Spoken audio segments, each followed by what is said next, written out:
সংসারেতে সার নাই সংসারেতে লোক, মন জোগাইতে পারলে তারা ভালোবাসে খুব। তো এই কথাটার অনেক অর্থ আছে, যেটা তোমাদের সাথে আজকে শেয়ার করবো। তো রাধে রাধে, সবাইকে আমার চ্যানেলে অনেক অনেক স্বাগত। তোমরা সকলে কেমন আছো? আশা করি ভালো আছো। আর আমিও কিন্তু তোমাদের আশীর্বাদে আর ঠাকুরের আশীর্বাদে ভালো আছি। তো সকাল সকাল গোপাল সোনা বাল্যভোগ দেওয়ার পর প্রত্যেক দিনের যা ডিউটি, আজকে শুক্রবার টিউশন পড়তে চলে গেলাম, আর এসে তারপরে এই যে গোলা রুটি করছিলাম। তো আজকে সকাল সকাল পড়িয়ে এসেছি, 8টা সাড়ে 8টার মধ্যে চলে এসেছি। এসে তারপরে এই যে গোলা রুটি করছিলাম গোপালের জন্য, আর একটু দুধ গরম করে রেখেছি। তো গোলা রুটি আর দুধটা হচ্ছে সেবাই দেবো টিফিনে, আর তারপরে রান্নাবান্না আরও করবো। তো ওই জন্য সব কিছু রেডি করছি, শাকটা বানিয়ে দিচ্ছে মা, আর এদিকে আমি এইগুলো করে নিচ্ছি ততক্ষণে। আর অন্নটা কিন্তু হয়ে গেছে, এটা করার আগে অন্নটা কিন্তু কমপ্লিট হয়ে গেছে।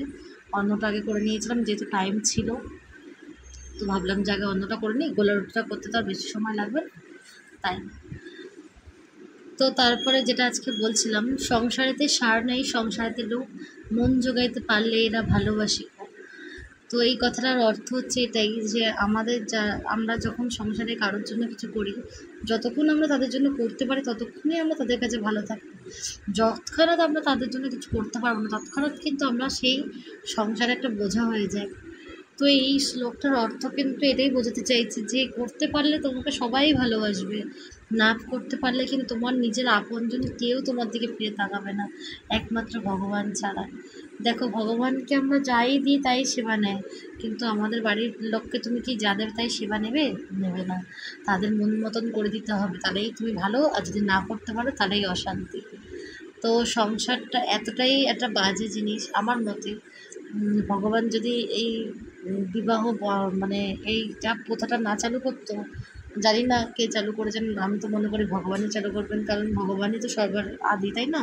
মন ও সতর্ক সবার প্রথম পুরুষ আর মহিলা, তুমি তো সকলেই জানো। তো সেখান থেকেই সংসারের উৎপত্তি, আর আমাদের এই জীবনের কালই শুরু হয়ে গেছে সেখান থেকে। তো তারপরেও হ্যাঁ, অনেকেই সুখে আছে, তাদের কাছে কিন্তু সংসারটা খুবই ভালো। কিন্তু যাদের কাছে সুখের থাকার থেকে বড় কথা হচ্ছে কারোর মন জয় করাটা।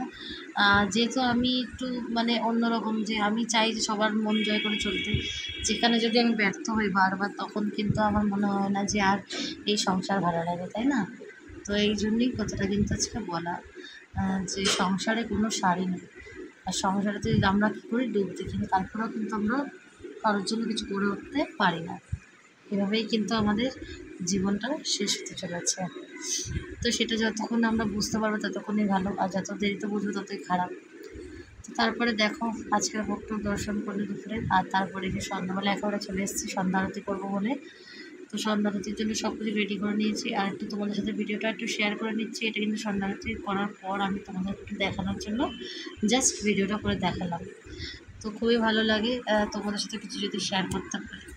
আর এরপরে রাতে রুটি করব, আর তরকারি তো রয়েছে। এটা করার পর আজকের মতন কিন্তু ভিডিওটা শেষ করছি। আর তোমাদের যদি আমার ভিডিওটা কোথাও একটু ভালো লাগে, তাহলে অবশ্যই লাইক, কমেন্ট আর সাবস্ক্রাইব করতে কিন্তু ভুলবে না।